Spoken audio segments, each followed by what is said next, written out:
Hey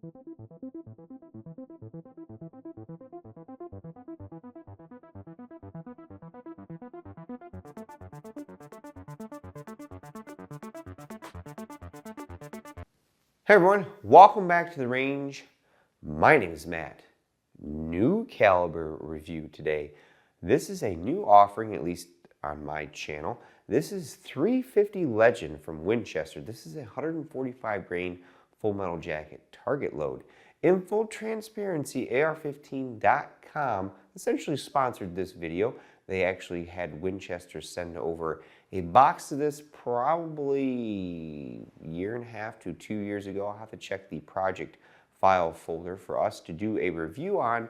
At the time, I was trying to acquire a Ruger, I think a 9-inch or 12-inch AR in 350 Legend, as well as a 16-inch. And then for whatever reason, Ruger, during the whole pandemic mumbo jumbo, world's coming to an end, didn't produce a single AR that year in 350 Legend.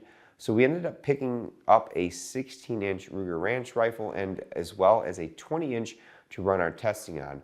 We're going to run a basic velocity testing across both those barrel lengths, a general reliability test as well. We'll see how accurate these loads are at around 100 yards, and we'll actually throw some of this in gel. The advantage this particular caliber has is that it is considered a straight wall cartridge, so depending on your state's hunting restrictions for calibers, you may be able to use this to take your deer.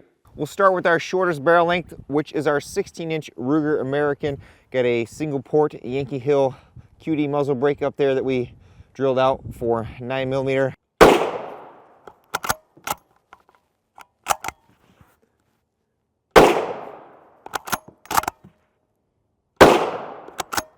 Quite a bit of recoil on the supersonics versus the subsonics, which I just tested first.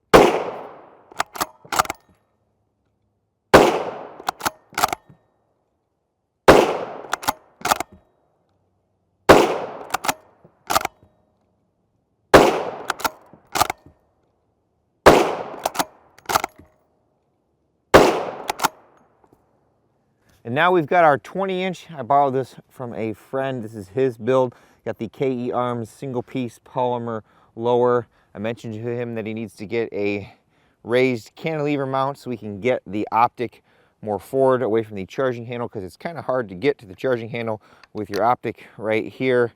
I did test the subsonic first and was having some cycling issues. Let's see if this more pointed bullet likes his feed ramps in this gun. And no, it doesn't. Our right side bullet seems to be jamming up against that part of the feed ramp. Yeah, it's not liking that. Let's see what happens when we start with the left side magazine. This is a C Products magazine.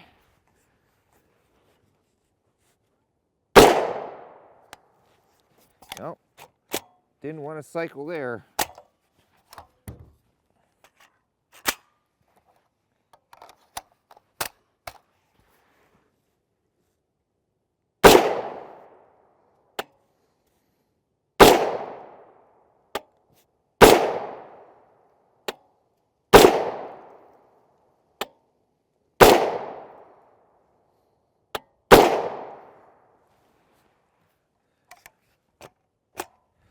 I will save you all the trouble, and I'll just put our average down here so you guys don't have to watch me continue to try to get this thing to feed. I'll have to try to look at what kind of feed ramp design this particular barrel has, or the extension, but it's not playing well with our 350 Legend. Here is our full metal jacket 350 Legend from the Ruger American, 16-inch at 100 yards, primary arms, 18 power scope, 1.837 inches.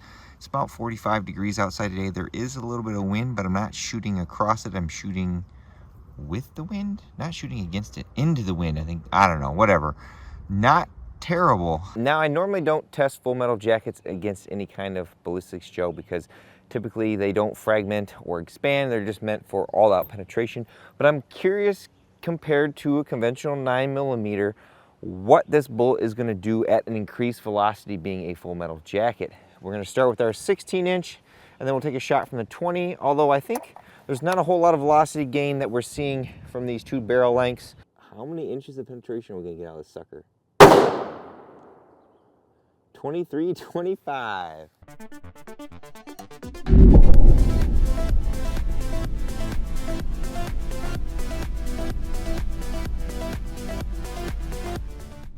And now for our 20-inch. This is my friend's gun. He purchased a cantilever mount for our scope. We got it re-zeroed. Now we actually have access to our charging handle.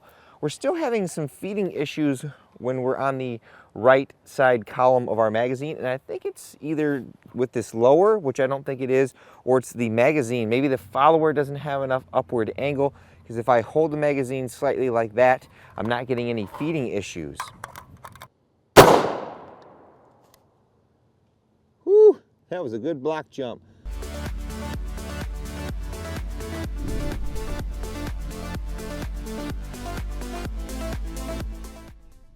I apologize if our blocks are cloudy. I'm going to probably use up most of these that I have. And I'm really going to slow down on the amount of ballistics gel tests that I do, mainly because there's a lot of controversy surrounding the validity of our clear ballistics gel in comparison to organic gel and live tissue.